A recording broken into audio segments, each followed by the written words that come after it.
Pernah nggak sih kalian kepikiran?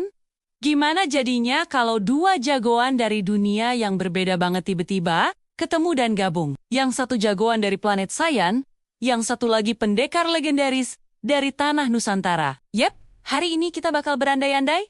Apa jadinya jika Son Goku dari Dragon Ball bergabung dengan Jaka Sembung, si pendekar kapak maut? Ini bakal jadi crossover paling epic, paling gila, dan paling di luar nalar yang pernah ada. Jadi, kita mulai dari awal ceritanya dulu. Bayangin, setelah pertarungan sengit melawan musuh kuat, entah itu Frieza, Cell, atau Majin Buu, kapsul luar angkasa Goku mengalami kerusakan parah. Alih-alih mendarat di pekarangan rumahnya, dia malah terlempar ke dimensi lain dan jatuh di sebuah hutan lebat di daerah Jawa Barat, era kolonial Belanda. Bro, kapsulnya hancur berkeping-keping. Goku keluar, garuk-garuk kepala, dan bingung. Loh, ini di mana? Kok beda banget ya sama di bumiku? Di saat yang sama, Jaka Sembung, yang lagi dikejar-kejar sama company Belanda, karena aksinya membela rakyat kecil, kebetulan lewat di tempat itu. Dia melihat ada benda aneh berasap, dan sesosok pria berambut aneh, dengan pakaian oranye yang kelihatan sama bingungnya. Awalnya Jaka Sembung waspada. Dia mengira Goku ini antek-entek Belanda, atau mungkin sejenis siluman. Dia langsung pasang kuda-kuda, dengan kapak mautnya yang ikonik. Siapa kau? Manusia atau jin penunggu hutan? Tanya Jaka Sembung dengan tatapan tajam. Goku, dengan sifat polosnya, malah tersenyum lebar. Halo, aku Goku. Aku lapar banget nih.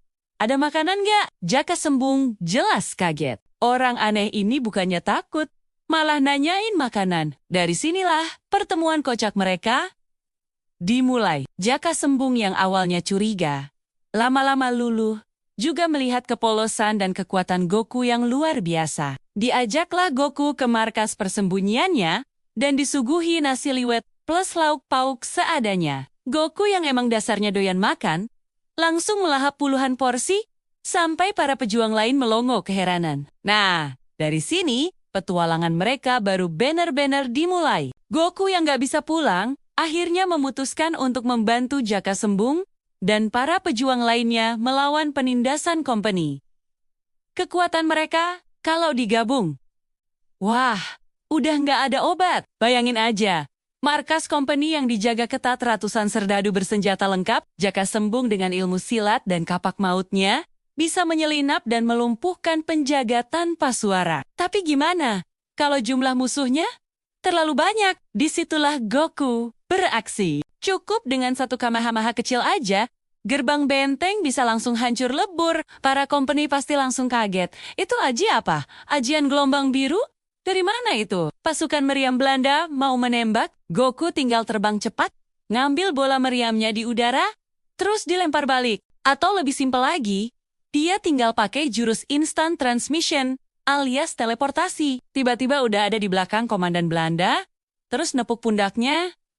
Permisi, toilet di mana ya? Komandannya langsung pingsan di tempat, karena kaget. Kerja sama mereka di medan perang, pasti seru banget. Jaka Sembung bertarung di darat dengan lincah, menebas, dan menghajar para serdadu. Sementara itu, Goku terbang di atas, jadi semacam dukungan udara. Kalau Jaka Sembung terkepung, Goku tinggal teriak awan kinton, terus turun nyamber Jaka Sembung dan membawanya kabur. Atau Goku bisa juga menciptakan pengalihan perhatian. Misalnya dengan berubah jadi Super Saiyan, tiba-tiba ada orang rambutnya jadi pirang dan bercahaya. Para company pasti langsung bingung dan ketakutan, mengira itu adalah pertanda buruk atau kemunculan dewa perang. Dialog di antara mereka juga pasti lucu. Jaka Sembung mungkin bakal coba ngajarin Goku filosofi kepahlawanan tentang membela yang lemah dan melawan kezaliman. Goku, kita berjuang bukan untuk jadi yang terkuat, tapi untuk melindungi rakyat. Goku mungkin bakal jawab, oh gitu ya, keren. Tapi kalau lawannya kuat, aku jadi semangat banget buat ngalahin dia. Habis itu, kita mau makan lagi kan? Polosnya Goku ini pasti sering bikin Jaka Sembung geling-geling kepala. Goku juga pasti penasaran sama ilmu-ilmu kanuragan Jaka Sembung. Wow, Jaka Sembung. kapakmu itu keren banget. Bisa mecah batu nggak? Coba deh lawan kiblasku. Terus dia ngeluarin bola energi kecil yang langsung bikin batu segede gajah hancur. Jaka Sembung cuma bisa menelan ludah. Ilmu orang ini bener-bener di luar nalar. Sebaliknya, Jaka Sembung mungkin juga bakal kagum sama semangat bertarung Goku. Setiap kali kalah atau terluka, Goku justru makin semangat untuk jadi lebih kuat. Ini bisa jadi inspirasi buat para pejuang kemerdekaan lainnya. Semangat pantang menyerah, Goku bisa menular dan membakar api perjuangan di dada mereka. Musuh-musuh Jaka Sembung seperti si Hitam atau para Jawara Bayaran Company juga bakal jadi lawan. Yang menarik buat Goku, mungkin bagi Goku mereka nggak sekuat Frieza, tapi Goku tetap akan menganggapnya sebagai tantangan yang seru. Dia nggak akan langsung pakai kekuatan penuh, tapi mencoba bertarung setara untuk menikmati pertarungannya, persis seperti kebiasaannya. Mungkin si Hitam dengan ilmu kebalnya bakal kaget waktu pukulannya sama sekali nggak mempan di badan Goku puncak. Ceritanya bisa jadi adalah pertarungan final melawan Gubernur Jenderal Belanda yang ternyata punya senjata rahasia, atau mungkin bersekutu dengan kekuatan mistis gelap. Di saat Jaka Sembung dan para pejuang terdesak, disitulah Goku akan menunjukkan kekuatan sejatinya. Mungkin dia akan berubah jadi Super Saiyan Blue untuk pertama kalinya di tanah Pasundan. Langit jadi gelap, petir menyambar-nyambar, dan aura biru yang dahsyat menyelimuti Goku.